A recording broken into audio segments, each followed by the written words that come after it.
What is up, everybody, and welcome back to another Roblox Studio tutorial. In this tutorial, I'm going to be showing you guys how to make a placement system for your game. This placement system has been recommended by a few comments, so I will leave those on the screen right now. And of course, as always, if you guys do not want to stick around and watch this video to actually learn how to make it, I will leave this system in the description for you to get, but I highly recommend that you do stick around and watch just so you can learn to continue your development journey. But now, with all that being said, let's get into this tutorial. All right, so the first thing I'm gonna do is inside starter GUI, I'm just gonna make a screen GUI, ignore GUI inset, and then I'm gonna make a text button, and I'm gonna call this button place. I'll set the anchor point to 0.5 so I can put it kind of in the middle of the screen where I want it to be. I think there should be good, and I will change the size to be scaled with the screen. And I will make the text scaled, and I will make this say place. It's not the best looking button in the world, but it'll do for now. So now I'm gonna make a script inside the screen GUI. I can just call this like placement, or I'll call it placement system rather than just placement if I can actually spell system. What I'm gonna do is I'm gonna get the user input service, the game get service user input service. Then I'm gonna get the player, game.players.local player. Then I'm going to get the GUI, so script.parent. I'm gonna get the button, so local place button equal to GUI.place. Then I'm gonna get the camera, so local camera equal to workspace.current camera. Then I'm going to get some variables. I will say local placing is equal to false, and I think that's all I'll need for now. Maybe I'll make some more, but what I'm going to do is I'm going to make a function, so local function start placement, and it will be the item. And also I want the local, I need the run service as well, get service run service. And actually, we don't need this function. I changed my mind. We're gonna get another variable. We're gonna call it local item to place, and we'll set this equal to nil. All right. So what I'll do now is I'm gonna make a function. So local function. I'll call this mouse raycast, and we will get the. Actually, we don't need anything for now, but what I'll do is I'll say local mouse position is going to be equal to user input service get mouse location.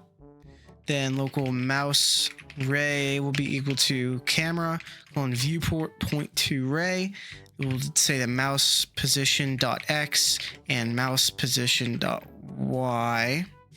Then we're going to make some raycast params. So local params be to raycast params.new. And the filter type, so params.filter type will be the enum.raycast filter type .exclude. And params.filter descendants instances.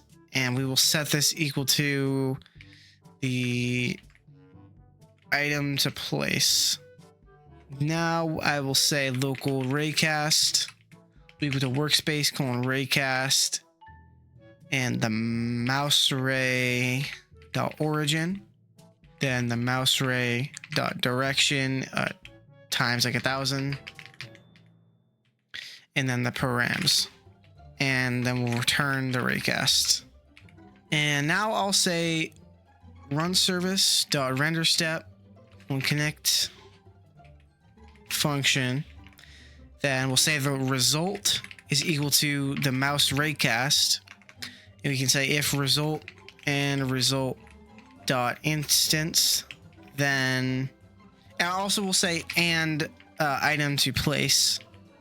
Then we will say the item to place dot position will be equal to the result dot position, and that should be good for that. So now what I will do is above all this, I will say the place button, the activated connect function. And now what I'm going to do is I'm going to create an like just a random part to place, but you can make the item to place whatever you want. So I'll show you an example of how I'm going to do it, which I'm just going to make a random part. So local part will be equal to instance.new part. Then the part.parent will be equal to workspace. The part.anchored will be equal to true.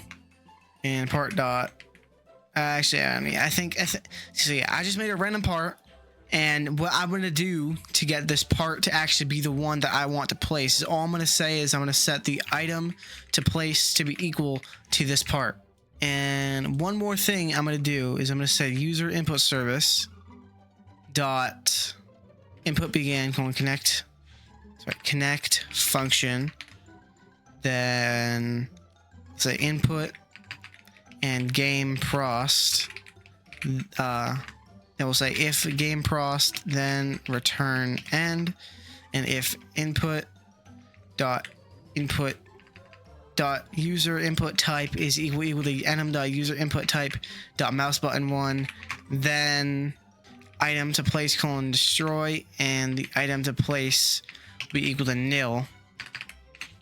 And we actually don't need this placing variable anymore. We can actually just get rid of that. And we'll also say and item to place in this line of code when we're checking when they click. So now I think this should work if I did everything right, which I hope I did. So let's play. And now if I actually wait, sorry, I just realized a mistake. We don't want to destroy the item to place. We just want to make it so it stays in place. So just set the item to place equal to nil. But if you did want to make like a button to make the item get destroyed, you could just say like if input.keycode, I'll make the button q, so enum.keycode.q and item to place, then we would say item to place destroy, and item to place is equal to nil. So if we wanted to stop placing this item, then we would click Q and do that. And another line of code I'll add is I will say when we actually make the item is I'll say if item to place, then return end. So we can't click this button multiple times and have multiple items, because that would lag the game. So now if we play and we test after making those little adjustments, hopefully this should work. So in the game now, when I click on this button, there's the part, it's following my mouse, and if I click to place it, it stays in place. Oh, that's a problem. You might want to make it so it can't collide with players. So you might want to make it it can collide is equal to false. But yeah, that's the placement system. It's pretty simple. It's not a super, like, you know, advanced system. But yeah, if you guys made it to the end of the video, I greatly appreciate that. It would also mean the world to me if you guys could like and subscribe. I hope you enjoyed this tutorial. Hopefully it helped you out a little bit. And yeah, that should be it for this video. Goodbye.